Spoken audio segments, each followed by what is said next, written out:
On a appris il y a quelques minutes que le Rassemblement national s'est confirmé, ne votera pas non plus la motion de censure.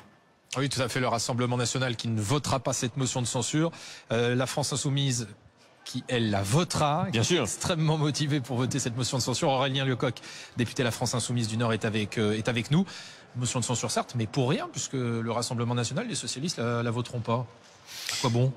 Aujourd'hui est un jour très important parce que est en train d'être fait la démonstration devant tout le pays que le Rassemblement national et le Parti socialiste, effectivement, crachent au visage de leurs électeurs, réalisent une véritable capitulation sans condition devant les macronistes et rejoignent la coalition gouvernementale. C'est cela la réalité. Parce qu'aujourd'hui, on était sur le vote du budget. C'est le pire budget depuis 25 ans. Le budget le plus violent socialement depuis 25 ans. Au moment du budget, on tranche entre qui est dans la majorité et qui est dans l'opposition. La seule manière pour empêcher ce budget ultra-austéritaire qui, je le rappelle, diminue par exemple de 300 millions les APL, va prendre aux micro-entrepreneurs, 200 000 micro-entrepreneurs qui vont devoir payer 2 000 € de plus de TVA, plus de 3 milliards de coupes budgétaires sur l'écologie, près de 4 milliards de coupes budgétaires dans l'emploi et dans le travail, alors même que le chômage est en train d'augmenter. C'est ce budget-là que le Rassemblement national et le Parti socialiste acceptent de laisser passer. Oui, ils se retrouvent à être les complices de la politique de violence sociale d'Emmanuel Macron. Et vous aviez dit mi-février, François Bayrou ne sera plus là.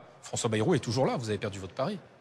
François Bayrou, ce soir, risque d'être toujours là grâce aux socialistes et au Rassemblement national. Oui, François Hollande et Marine Le Pen ont ensemble sauvé François Bayrou, c'est ce qu'ils sont en train de faire. Et il faut que les Françaises et les Français le sachent de manière très claire.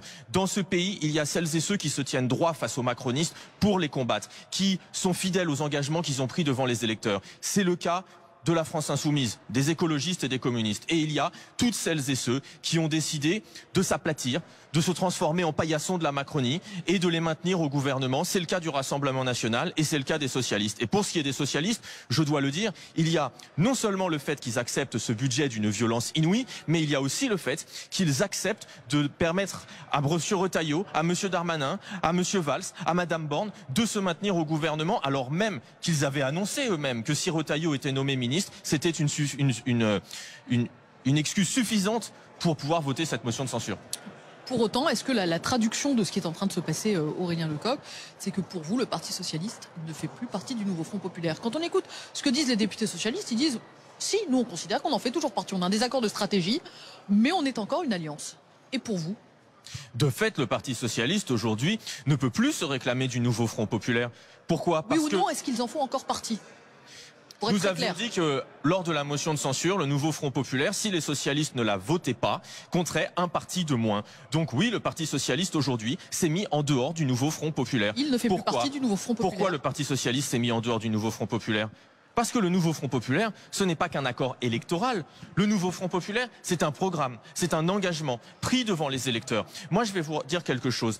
Quand j'ai mené la campagne des élections législatives à Lille, sur ma circonscription, j'ai plein de gens qui sont venus me voir en me disant « Vous savez, c'est la première fois qu'on va retourner voter depuis 2012. » Pourquoi? Parce qu'on avait été trahi par le Parti socialiste. Cette fois-là, on revient voter pour se battre notamment contre le Rassemblement national. À votre avis, que pensent ces gens aujourd'hui d'un Parti socialiste qui refuse de s'opposer au gouvernement de Macron? De cette façon-là, et pourquoi est-ce que j'essaye de vous faire dire qu'ils ne font plus partie du nouveau Front populaire?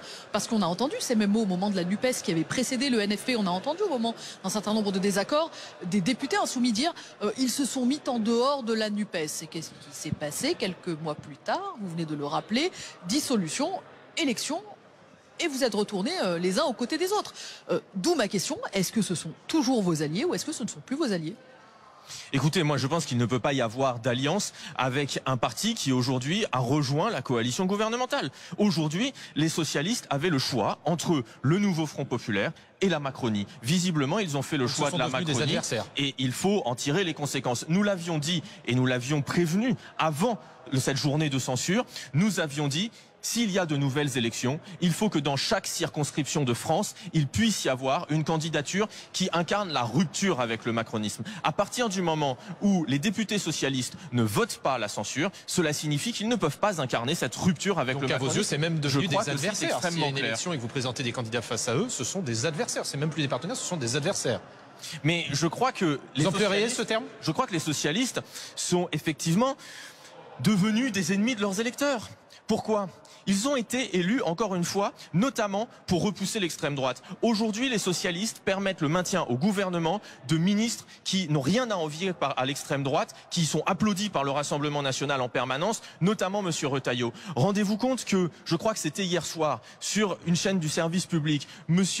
Darmanin qui est quand même la quintessence de ce que nous devons combattre, eh bien, M. Darmanin a remercié les socialistes pour leur action. Donc oui, les socialistes ont fait un choix clair, celui de passer du côté de la Macronie. Et je le dis, ce choix, il va avoir des conséquences absolument terribles pour les gens leur concrètement. Propre motion de censure, une fois l'examen budgétaire achevé. Est-ce que ça leur permettra de se racheter à vos yeux? Est-ce que vous voterez cette motion de censure d'ailleurs? Mais cette motion de censure, nous verrons si nous allons la voter. Mais la réalité, c'est que c'est une vaste blague. C'est aujourd'hui que doit être votée la motion de censure qui compte. C'est aujourd'hui que doit être votée la motion de censure qui doit empêcher la baisse de 300 millions d'euros dans les APL. C'est aujourd'hui que doit être votée la motion de censure pour protéger les étudiants parce qu'il va y avoir plus d'1 milliard coupé dans l'enseignement supérieur et la recherche. C'est aujourd'hui que doit être votée la motion de censure qui doit permettre de ne pas couper dans les crédits de l'écologie à hauteur de plus de 2 milliards d'euros. Ils arrivent trop tard. C'est aujourd'hui que le combat doit avoir lieu.